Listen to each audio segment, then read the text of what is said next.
नमस्कार, मी नितीन.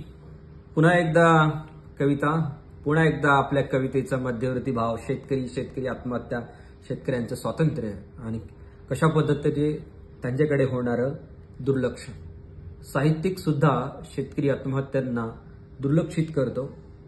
नुकत्याच एका साहित्यिकाची, युवा शेतकऱ्याची विशेषतः त्याची आत्महत्या होते आणि कुठलाही साहित्यिक त्याच्यावरती बोलायला तयार नाही. त्यावेळेस माझ्यासारखा साहित्यिक एक कविता लिहितो, कविता सादर करतो. लक्षपूर्वक ऐका आणि तुम्हाला जर कवितेमध्ये काही विशेष वाटत असेल तर कमेंट नक्की करा, अशी तुम्हाला मी विनंती करतो. कविता सादर करतोय. इथे खेळली जाते रक्ताची होळी रोज. इथे खेळली जाते रक्ताची होळी रोज. रोज 43 शेतकरी खेळतात रक्ताची होळी.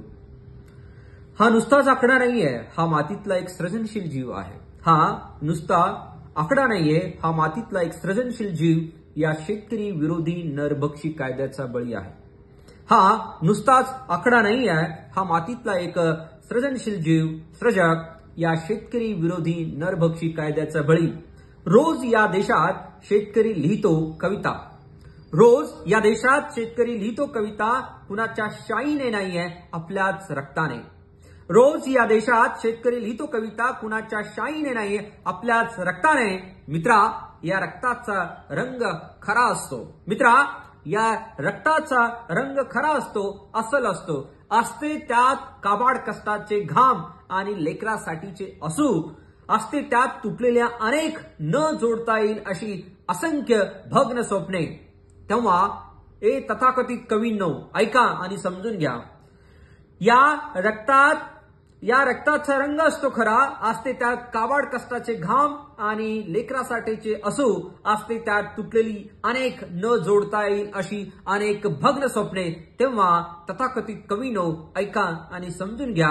या रक्ताच्या कवितेपुढे तुमची कविता निस्तेज राहते. तेव्हा या तथाकथित कवीनो, ऐका आणि समजून घ्या. या रक्ताच्या कवितेपुढे तुमची कविता निस्तेज राहते.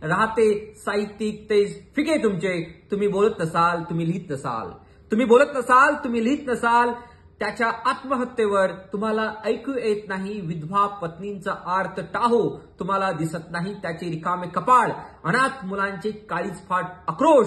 तुम्हाला नाही जाणवत का? तर मग लक्षात ठेवा. जर तुम्हाला या सगळ्या गोष्टी जर लक्षात येत नसेल, अनाथाचे मुलाचे काळीजफाट आक्रोश तुम्हाला जाणवत नाहीत का? तर लक्षात ठेवा, तर वांज आहेत तुमचे शब्द. तर लक्षात घ्या, तर वांज असतील तुमचे शब्द.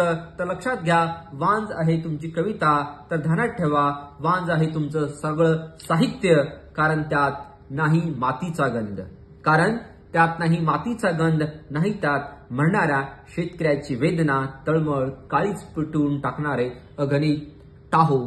काळीज पिळवटून टाकणारे अगणित टाहो.